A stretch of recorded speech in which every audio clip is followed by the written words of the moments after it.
All right, welcome to another deep dive into some fascinating philosophical territory. Absolutely. Today we're going to be talking about Yeah. moral anti-realism. Moral anti-realism, one of my favorites. I love it. And you know what? Yeah. Our listener has given us an excellent resource Yes. to help guide us through this, They have. which is the Stanford Encyclopedia of Philosophy's entry on moral anti-realism.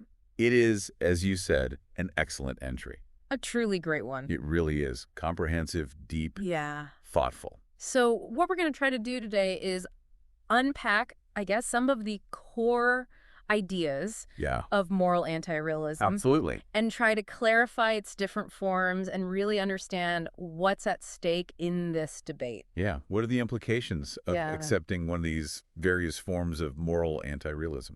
Absolutely. And, this might seem like kind of a, esoteric corner of philosophy, but these ideas have some pretty surprising implications They do. for how we think about ethics and how we understand our moral lives. Very much so. So let's dive in Oh, shit. to understand moral anti-realism. Yeah. I think we have to first contrast it with its opposite, Sorry. which is moral realism. Right.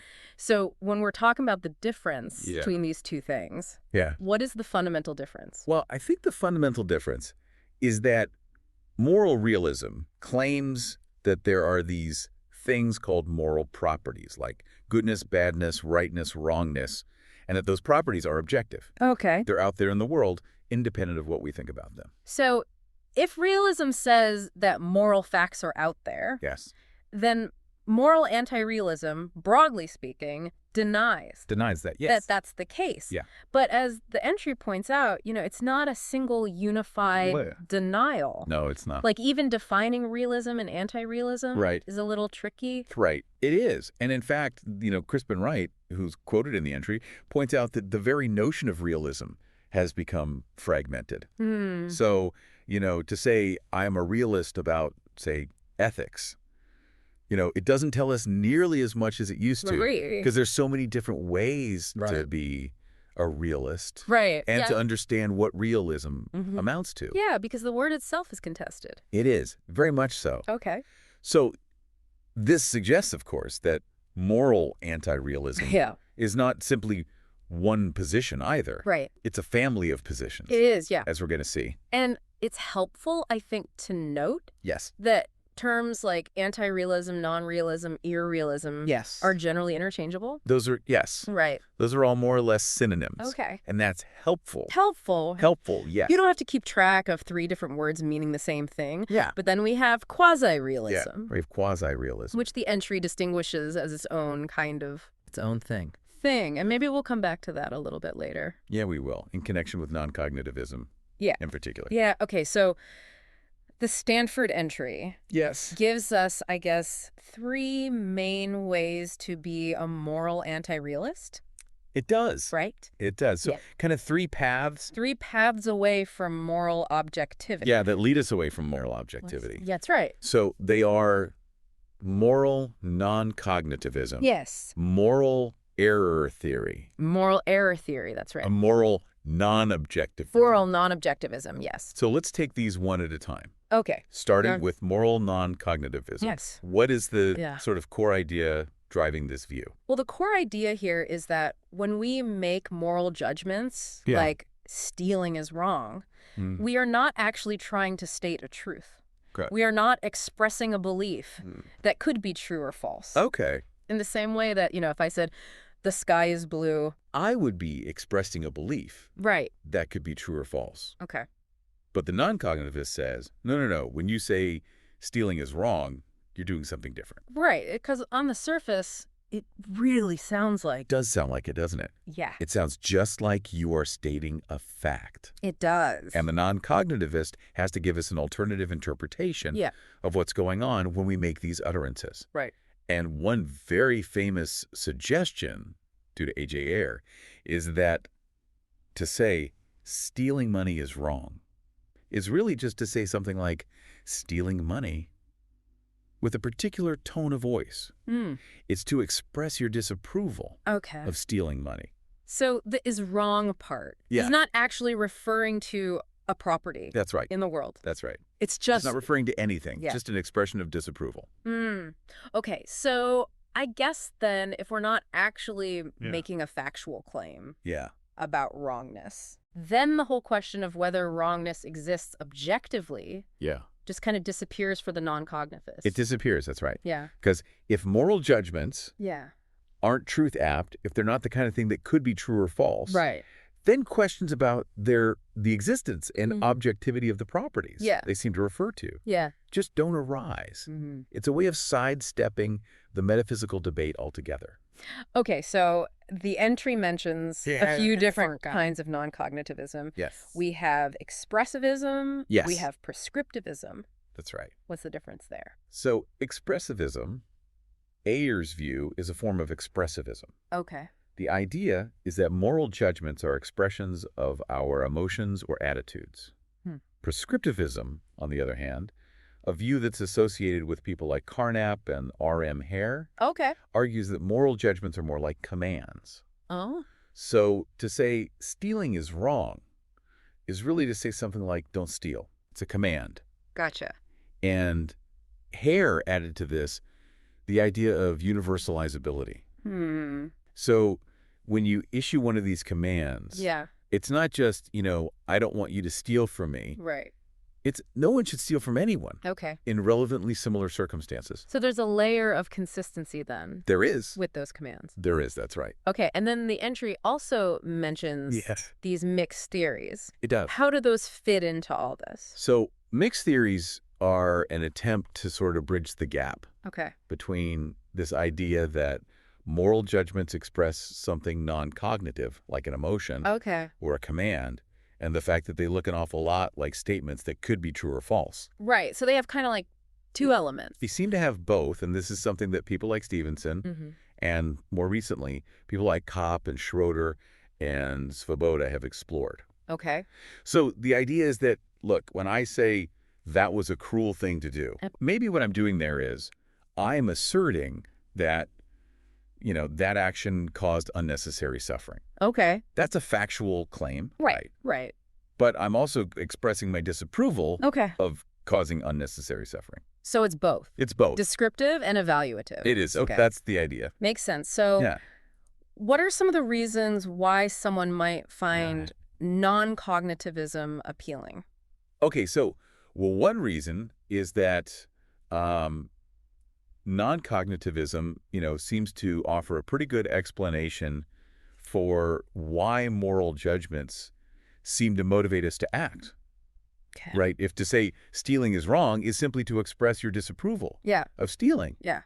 Well, and we're, naturally inclined to avoid things that we disapprove of. Right. Then there you have it. Right. You have your explanation for why moral judgment leads to action. Right. It's not this weird extra step That's right. of having a belief and then also a desire. Yeah, so cognitivists often face this problem, which is known as, the problem of moral motivation. Right.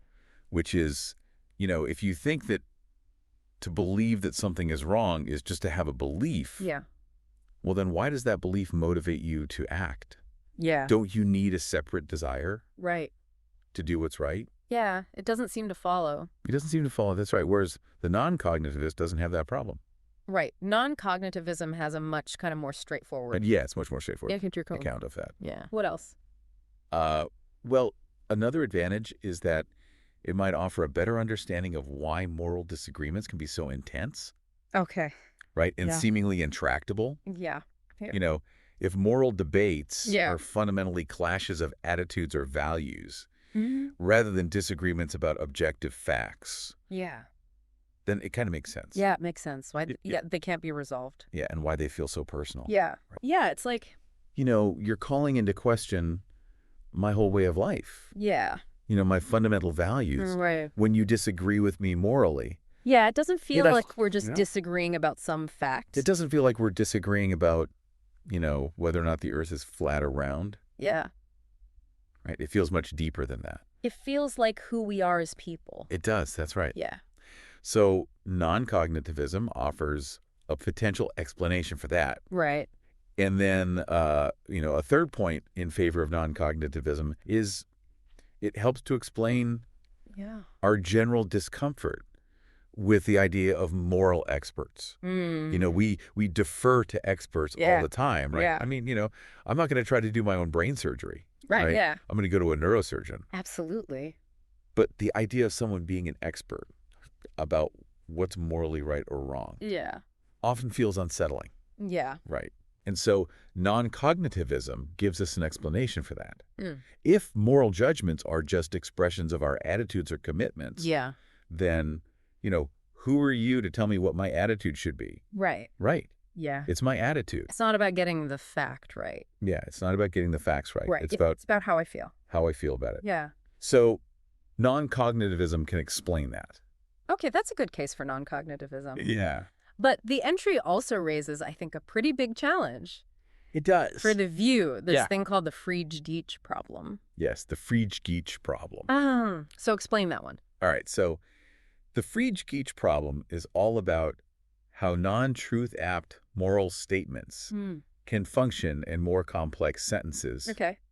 and arguments, right? Right. So, Yeah. for instance, suppose I say, if stealing is wrong, Yeah.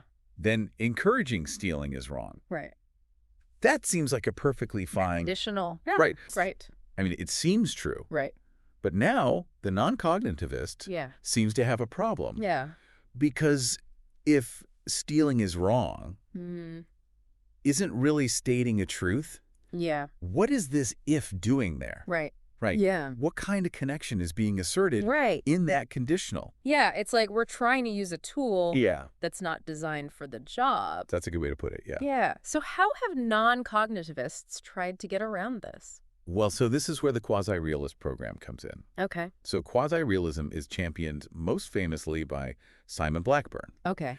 And the idea of quasi-realism is to say, look, we can accept the fundamental Yep. anti-realist insight Yeah. that there aren't these objective moral properties, Right. but nonetheless show how our moral discourse can legitimately use all of the sort of linguistic trappings Okay. of realism, like truth predicates, Mm. factual assertions, and so on and so forth. So like almost trying to like earn the right to talk as if. Yes, exactly, to earn the right Yeah. to talk that way. Even if. Even if, deep down, metaphysically, Yeah. there isn't anything there Yeah. to back it up. Okay. So, Blackburn's view is that even if the real meaning of Yeah. stealing is wrong, is something like, boo, stealing, Right. we can still meaningfully say things like, stealing is wrong is true. Yeah. Or, if stealing is wrong, then encouraging it is wrong. Okay. Because of the way these sentences are structured Yeah. at the surface level and the expressive functions, Yeah. they serve in our moral language. Okay. It was a really, It's a very sophisticated project. it is a sophisticated view. Yeah. But Yeah. as the entry points out, it kind of faces this key tension. It does. Right. Yeah. Which is how to distinguish itself From genuine moral realism. Right. If you're able to Yeah. mimic all the things that a moral realist. Right. If you could say it is a mind-independent fact Yeah. that stealing is wrong, Yeah. and the moral realist can say that, Yeah. and you can say that, Then what's the difference? and what's the difference? Right. Yeah. Yeah. So that's a challenge. that is a challenge for the view. Yeah. Yeah. Okay. And in fact, Blackburn himself prefers the term projectivism Okay. to quasi-realism because he thinks Okay. that, the view is really that we are projecting our attitudes onto the world. Okay. And that's how we get this kind of Gotcha. quasi-moral reality. Okay. So let's move on to the second Okay. sort of main form of moral anti-realism, moral error theory. Yes. Now, this view seems kind of even more radical It is a radical view. in its claim, so Yeah. lay it on us. Okay, so unlike non-cognitivism, moral error theory is a cognitivist view. Okay. So the error theorist thinks that when Yeah. we make moral judgments, Yeah. we are trying to state a truth. So far, so good for the realist. Right. They're with the realist on that. Yeah. However, the error theorist argues that all of our moral judgments are systematically false. Okay, wait. So all moral judgments are false. That's what the error theorist says. Why would... Yes. Why would they think that? Because they think that the world just doesn't contain the kinds of properties that would make our moral judgments true. Okay. So properties like moral wrongness, goodness, obligation, they either don't exist at all, Yeah. or they're never instantiated in the world. Okay. So our moral discourse is based on a fundamental mistake. The entry uses a couple analogies, It does. which I think are helpful here. Yeah. So one is Yeah. atheism, Right. and the other one is unicorns. Unicorns. So how do those work? Okay, so think about atheism. Yeah. The atheist typically thinks that when someone says God exists, Yeah. they're making a claim that purports to be true. Okay. Right. But the atheist thinks that claim is false Right. because the world doesn't contain God, Yeah. right? Right. So similarly with unicorns, Yeah.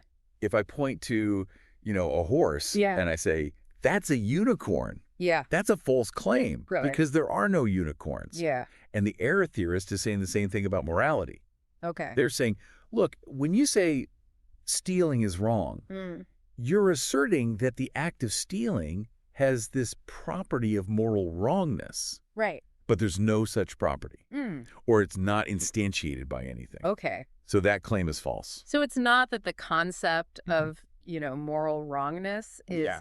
like logically impossible. No. It's not like a round square, right? Well, It's just not in the world. it's just not in the world. Yeah, like a unicorn. Like a unicorn, exactly. Yeah. It's not that unicorns are logically impossible. Right. They're just not actual. And that's what the error theorist is saying about moral properties. Gotcha. And it's worth noting that the error theorist isn't saying that No, every single sentence containing moral terms that's right. is false, Yeah. right? That's right. So I could say moral wrongness doesn't exist. That's right. And the error theorist would say They would say that's true. Yes, you're right. That's right. Okay. So, there are some true sentences Yeah. that contain moral terms. And I guess similarly, Yeah. How would the error theorist interpret a statement like It's- stealing is not morally wrong? Yeah, that's a good question because, in ordinary conversation, Yeah. when we say something's not wrong, Yeah. often what we mean is it's okay. Yeah. Or maybe even it's good. Right. It's permissible. It's permissible. Right. But the error theorist can't say that, Right. right? Yeah. What they have to say is, look, when you say stealing is not morally wrong, what you're saying is the property of moral wrongness doesn't apply to stealing because there is no such property. Right. It's just the absence. It's just the absence of that property. And not an endorsement. Not an endorsement of the act. Yeah, okay. It's like saying unicorns don't have horns made of pure magic. Right. Well, that's true, but it doesn't mean they have regular horns. Right. It just means they don't have the magical horns. Right. Because there are no magical horns. Right. Because there are no unicorns. Yeah.